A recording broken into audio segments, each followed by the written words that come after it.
Martin Van Buren was the 8th President of the United States. He was born December 5, 1782, and died July 24, 1862. He served from 1837 to 1841. He was part of the Democratic Party, and his vice president was Richard Johnson. Van Buren previously was a lawyer and was the 10th Secretary of State under Andrew Jackson. His wife was Hannah Hose, and they had 4 children.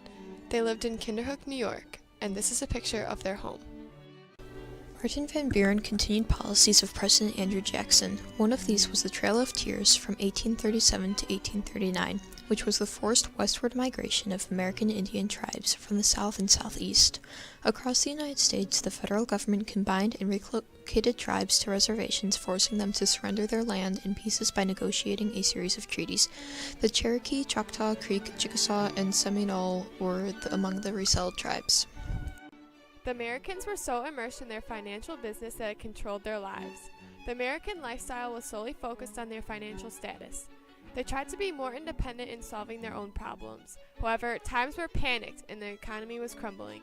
During Buren's presidency, the Panic of 1837 devastated the economy and was followed by a 5-year depression. The culture during Buren's presidency was defined by family struggles and crises. Some of the problems that the whole nation faced was the Panic of 1837, the Trail of Tears, and the continuing slavery disagreements. Martin Van Buren's stance on the slavery issue was that he wanted to reduce the spread and practice of slavery. Horace Mann was considered the father of the common school movement. He was the biggest advocate of education reform in America. Mann traveled to every school in the state so he could examine each school ground. Some of his main principles were a free education so that no one was completely ignorant, and everyone, regardless of background or heritage, would be welcome. He also advocated for professional teachers. The religion reform during this time was a continuation of the Second Great Awakening. This was a Protestant revival movement.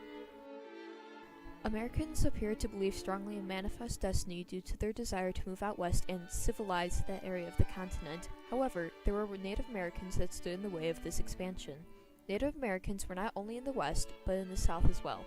After President Jackson had started the Second Seminole War, Van Buren tried to negotiate peace with the Seminole Indians.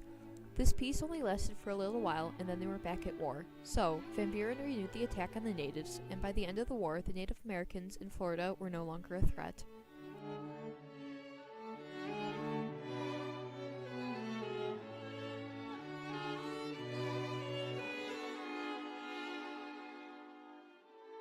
Van Buren hated internal improvements. He redirected the wealth and economy towards other aspects. Western expanding settlers wanted to trade with the people to the east, but were unable to do so due to the fact that they did not have the roads. The only changes made in the environment were the dirt trails heading westward. Van Buren fought to oppose a national bank.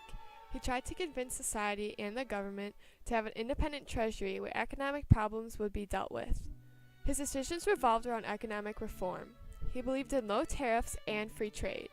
He also wanted programs to aid those in financial trouble, but for some, it was too late. Native Americans wanted to assimilate into the American culture and wanted to become citizens, so they sent envoys so they would not be kicked out of their land.